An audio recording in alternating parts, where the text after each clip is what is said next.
May nga po guys, itong topic about sa hydraulic hand jack pump.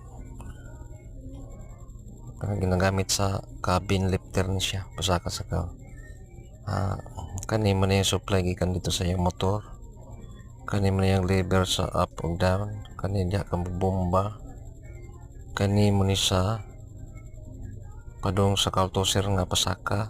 Kani mo na yang sa open sa lock sa kaul. Kani sa ibabaw mo ni siyang tubilanan so hydraulic. Di mo po ka malipat ani guys, kaya na may instruction po do kung saon pag gamit yung instruction niya,